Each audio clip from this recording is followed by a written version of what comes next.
Bangladesh police কি সত্যি সত্যি মোরালিটি হারিয়ে ফেলছে? এক ধরনের নীতি নৈতিকতা মানবিকতা সেগুলো কি ম্রিয়মাণ হয়ে যাচ্ছে? বাংলাদেশ পুলিশের বিপক্ষে এত অভিযোগ কেন আসছে?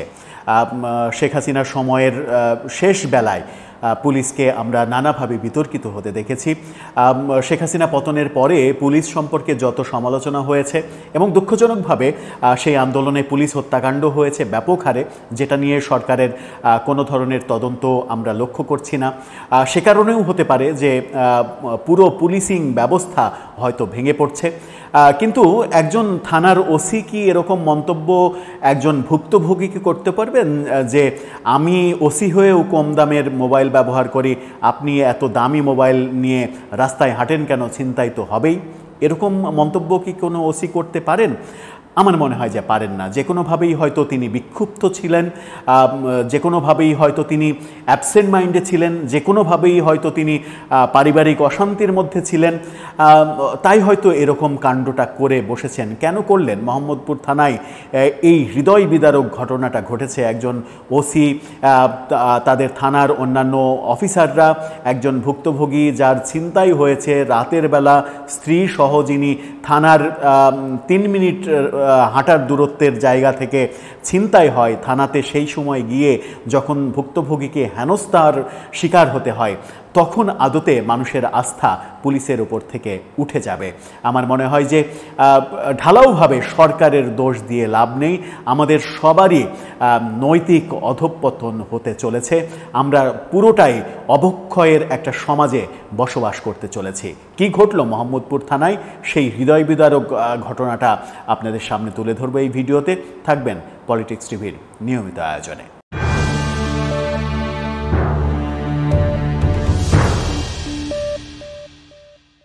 দর্শক, পলিটিক্স টিভির নিয়মিত ভিডিওগুলো স্পন্সর করছে প্রজাপতি.টিভি, নতুন ওটিটি প্ল্যাটফর্ম। আপনারা চাইলে ইউটিউবে, ফেসবুকে, ইনস্টাগ্রামে, টিকটকে দেখে নিতে পারেন। ডেসক্রিপশন বক্সে লিঙ্ক দেওয়া থাকবে, সেখান থেকেও আপনারা দেখে নিতে পারেন প্রজাপতির কার্যক্রম। চলে যাচ্ছি মূল ভিডিওতে। বলছিলাম মোহাম্মদপুর থানার কথা। মোহাম্মদপুর থানায় গত রাতে সত্যি একটা হৃদয় বিদারক ঘটনা ঘটে গেল। এর জন্য কাকে দায়ী করা যাবে? ঢালাওভাবে পুলিশকে দায়ী করা কি মানবিক কাজ হবে? সেটাও একটা প্রশ্ন। কিন্তু একজন ওসি এরকম মন্তব্য কেন করলেন? সংবাদের শিরোনাম, আজকের পত্রিকা এটা নিয়ে একটা বড় প্রতিবেদন তৈরি করেছে। সংবাদের শিরোনাম করেছে তারা, ওসি হয়েও আমার কম দামি ফোন নিয়ে ঘুরলে ছিনতাই তো হবেই, ভুক্তভোগীকে মোহাম্মদপুরের ওসি। সেখানে ঘটনার বর্ণনাতে যেটা আসছে সেটা হচ্ছে রাজধানীর মোহাম্মদপুর থানা থেকে মাত্র 3 মিনিট হাঁটা দূরত্বে আহমেদ ওয়াদুদ ছিনতাইয়ের শিকার হয়েছেন। চাপাতি দিয়ে আঘাত করে মোবাইল ফোন এবং মানিব্যাগ ছিনিয়ে নিয়েছে ছিনতাইকারীরা। বৃহস্পতিবার গতকালকে রাত 11টার পরে এই ঘটনাটা ঘটেছে। পরে থানায় গিয়ে পুলিশের সহায়তা চেয়ে তিক্ত অভিজ্ঞতার শিকার হতে হয়েছে তাকে। থানার কর্মকর্তাদের একের পর এক নেতিবাচক মন্তব্যে হয়রানির শিকার হন তিনি। আহমেদ ওয়াদুদ পেশায় একজন গণমাধ্যম কর্মী, আর গণমাধ্যম কর্মী বলেই হয়তো তার এই খবরটা, হৃদয় বিদারক এই খবরটা গণমাধ্যমে এসেছে। সাধারণ মানুষ হলে হয়তো এই খবরটা আড়ালেই থেকে যেতে পারত। কি ঘটল? ডিএমপির অতিরিক্ত পুলিশ কমিশনার এই ঘটনার সম্পর্কে জানতে চাইলে তিনি বলেছেন, দায়িত্ব অবহেলার অভিযোগে মোহাম্মদপুর থানার 2 পুলিশ সদস্যকে ইতিমধ্যে ক্লোজ করা হয়েছে। বাকি সদস্যদের বিরুদ্ধেও ব্যবস্থা নেওয়া হবে। মোবাইল ফোনটি উদ্ধার করা হয়েছে বলেও তিনি জানিয়েছেন। ছিনতাইয়ের ঘটনা এবং পুলিশের অসহযোগিতার পর ওয়াদুদ ফেসবুকে পুলিশের আচরণ তুলে ধরে একটা পোস্ট করেছেন। ইতিমধ্যে সেই পোস্ট নিয়ে ব্যাপক আলোচনা সমালোচনাও শুরু হয়েছে। ঘটনার বর্ণনায় ওয়াদুদ লিখেছেন, রাতে মোহাম্মদপুর থানার পাশ দিয়ে তিনি এবং তার স্ত্রী যাচ্ছিলেন। হঠাৎ 3 জন ছিনতাইকারী এসে মোবাইল ফোন ও মানিব্যাগ ছিনিয়ে নিয়ে যায়। চাপাতির কোপে শরীরের বিভিন্ন জায়গায় তিনি আঘাত পান, যদিও খুব একটা গুরুতর আঘাত পাননি। ভাগ্যক্রমে তিনি বেঁচে গেছেন। ওয়াদুদ জানিয়েছেন, ঘটনার 5 মিনিটের মাথায় তিনি মোহাম্মদপুর থানায় যান, কিন্তু থানায় গিয়ে অপ্রত্যাশিত আচরণ পান তিনি। ডিউটি অফিসার এসআই জসিম তাকে অপেক্ষা করতে বলেন। তিনি ছিনতাইয়ের অভিযোগের কথা বললে সাদা পোশাকের এক পুলিশ সদস্য তার দিকে আঙুল তুলে বলেন, আপনার শার্টের বোতাম ঠিক করেন। একজন ভুক্তভোগী ছিনতাইয়ের কবলে পড়েছেন, তাকে একজন সাদা পোশাকের পুলিশ বলছেন আপনার শার্টের বোতাম ঠিক করেন। ওয়াদুদ বলেন, চাপাতির আঘাতে বোতাম খুলে গিয়েছিল, তিনি সরি বলে ঠিক করে নেন। এরপরও বলা হয় আরও বোতাম লাগাতে, যা সাধারণত কেউ লাগায় না, অর্থাৎ গলার ওপরের বোতামটাও তাকে লাগাতে বলা হয়েছে। অভিযোগ লিখে জমা দিতে চাইলে শুরু হয় তালবাহানা।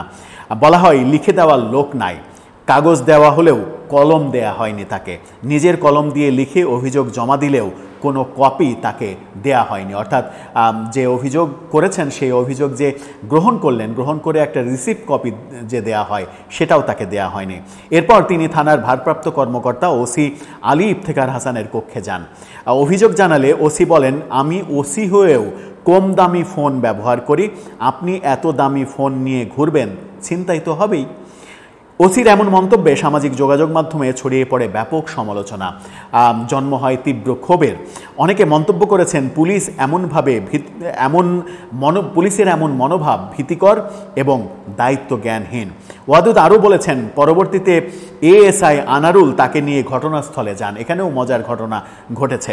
সেখানে ছিনতাইকারীদের একজনকে চিনতেও পারেন তিনি, কিন্তু পুলিশ ঘটনাস্থলে না গিয়ে কিছু দূরে দাঁড়িয়ে থেকে স্থানীয়দের সঙ্গে কথা বলে ফিরে আসে।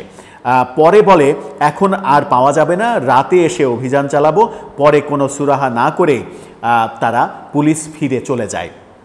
বিষয়টি নিয়ে মোহাম্মদপুর থানার ওসির সঙ্গে আজকের পত্রিকা যোগাযোগের চেষ্টা করেছে। ওসি ফোন ধরেননি, কোনো ধরনের যোগাযোগ রেসপন্স করেননি তিনি। এই ঘটনার পরিপ্রেক্ষিতে ঢালাওভাবে ওসিকে কিংবা পুলিশকে দোষারোপ করা যেতেই পারে, কিন্তু সব কিছু মিলিয়ে আমার মনে হয় যে পুলিশের মোরালিটি ভেঙে পড়েছে, পুলিশের আত্মবিশ্বাস ভেঙে পড়েছে, পুলিশ কিংকর্তব্য বিমূঢ় হয়ে পড়েছে। পুলিশের ওপরে এত যে মব হয়েছে, পুলিশ এখনো আতঙ্কের মধ্যে রয়েছে। কোনটাতে কি আচরণ করতে হয় সেই হিতাহিত জ্ঞান বোধহয় তারা হারিয়ে ফেলেছে। নতুবা এরকম ঘটনা কি ঘটে?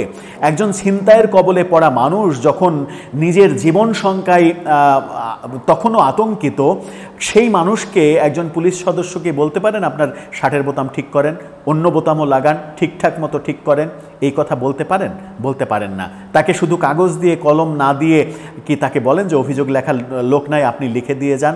তাকে কি রিসিপ্ট না দিয়ে অভিযোগ রেখে দিতে পারেন? ওসি কি এরকম মন্তব্য করতে পারেন যে আমি কম দামি মোবাইল ব্যবহার করলে আপনি বেশি দামি মোবাইল ব্যবহার করবেন কেন? আমারটা তো চিন্তাই হয় না, আপনারটা চিন্তাই তো হবেই। আজব একটা দেশে বাস করছি আমরা। এই আজব দেশের পরিণতিটা কোন দিকে যাচ্ছে? আমরা বোধহয় হীরক রাজার দেশে বাস করছি, যেখানে সব কিছু হচ্ছে, সব কিছু রাজা দেখছেন কিন্তু রাজা চুপ। সেই বিখ্যাত গানের মতো, ভালো যেজন রইল ভাঙা ঘরে, মন্দ যেজন সিংহাসনে চড়ে। এই গান সত্যজিৎ রায় এই গানের মাধ্যমে অনেক কিছু বলে দিয়েছেন হীরক রাজার দেশে বহু বছর আগে। যে হীরক রাজার দেশে সিনেমাটা যুগে যুগে কালে কালে বাস্তবতার এবং সমসাময়িকতার সাক্ষ্য দেয়। আমরা কি সত্যিই হীরক রাজার দেশে বসবাস করছি? দর্শক, আপনার মন্তব্য জানিয়ে লিখতে পারেন আমাদের কমেন্ট বক্সে।